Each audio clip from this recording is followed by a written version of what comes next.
Chhatrapati संभाजीनगरमध्ये high court typing एक्झामचं आयोजन करण्यात आलं होतं। मात्र या परीक्षेत जे आहे ते गोंधळ झाल्याचं चित्र समोर आले। आपण बघतोय छत्रपती संभाजीनगरच्या सेवन हिल परिसरातील सुराणानगर भागात हे सगळं केंद्र होतं। मात्र जेव्हा परीक्षा सुरू झाली तेव्हा कीबोर्डमध्ये काही अडचणी आल्यात, सॉफ्टवेअरमध्ये काही अडचणी आल्यात असा आरोप जे आहे ते या सगळ्या परीक्षार्थी विद्यार्थ्यांचा आहे। आणि हे सगळे परीक्षार्थी जे आहेत आता रस्त्यावर ठाण मांडून बसलेत। या ठिकाणी जे आहे ते मोठ्या प्रमाणात पोलिसांचा बंदोबस्त सुद्धा या ठिकाणी आपल्याला पाहायला मिळतो। आणि पहिली बॅच जे आहे ते साधारणपणे 10:15 वाजता सुरू झाली होती। तिचा अपेक्षित टाइम 12:15 पर्यंत बाहेर येण्याचा होता। मात्र पहिल्याच बॅचचे विद्यार्थी अजून बाहेर आले नाही आज सुद्धा माहिती मिळते। आपण बघतो आपल्यासोबत काही सगळे परीक्षार्थी आहेत, त्यांच्यासोबत सुद्धा आपण चर्चा करणार आहोत। काय सांगाल, तुम्ही सुद्धा परीक्षेसाठी आलात, काय अडचणी आहेत, काय आरोप आहे तुमचा? सर, एकतर कीबोर्ड चांगले नाही आहेत, सर्व्हरचा प्रॉब्लेम खूप आहे। आणि आम्ही कीबोर्ड चेंज करून द्या म्हणाले तर ते म्हणालेत की आम्हाला कीबोर्ड नाही चेंज करून देता येईल। आणि माऊसचा पण प्रॉब्लेम आहे आणि सर्व्हर नीट चालत नाही आहे। तुम्ही कुठून आलात, काय नाव आहे? माझं नाव ईश्वरी आहे, मी बीडवरून आलेले।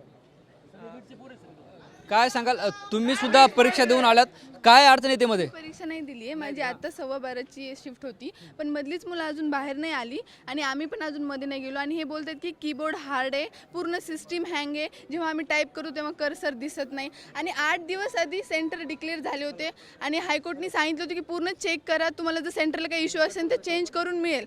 पण ह्यांनी काही चेक नाही केलं, काही चेंज नाही केलं। आणि आता इथं मुलं म्हणत आहेत की कीबोर्ड चेंज करून द्या, तर ते पण त्यांनी दिले नाहीत। आणि त्या मॅडम आहेत ज्या सेंटरच्या, त्या एवढ्या ॲरोगेंट आहेत। आम्ही काल कॉल केलेले तेव्हा ते आमच्याशी व्यवस्थित बोलला पण नाहीत आणि आता पण ते येऊन आमच्याशी बोलत आहेत की नेक्स्ट शिफ्ट आम्ही घेणार नाही।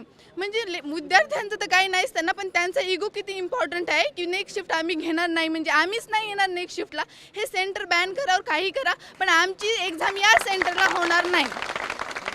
आम्ही या सेंटर जरी यांनी कीबोर्ड जरी दादा आम्हाला चेंज करून दिले ना, तरी पूर्ण सिस्टीमच खराब आहे। आम्ही टाईप कसं करणार? टायपिंगसाठी ते तरी व्यवस्थित पाहिजे ना कमीत कमी। त्याच्यामुळे आम्हाला सेंटर फक्त दुसरं द्या, आम्ही एक्झाम कुठेही देऊ, पण या सेंटरला देणार नाही आम्ही एक्झाम, बस। निश्चितच बघतोय आपण हे सगळे विद्यार्थ्यांचे आरोप होते, काही दुसरे सुद्धा विद्यार्थी आपल्यासोबत। काय सांगाल, आता तुमची काय मागणी आहे विद्यार्थी म्हणून?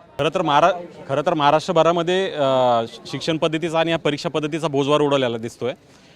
महाराष्ट्रामध्ये जी परंपरा आतापर्यंत महाराष्ट्र शासनाने कायम ठेवलेली पेपर फुटीची, त्याच्यामध्ये भरीसभर म्हणजे आता हे सेंटरचं नवीन प्रकरण बाहेर आलेलं आहे। निश्चितच आपण बघतोय असं सगळे विद्यार्थ्यांचे आरोप होते, अडचणी होत्या। आता यावर काय तोडगा निघतो हे पाहणं महत्त्वाचं ठरणार आहे। कॅमेरा पर्सन अमित आडेसह ज्ञानेश्वर लोंढे, TV9 मराठी, छत्रपती संभाजीनगर।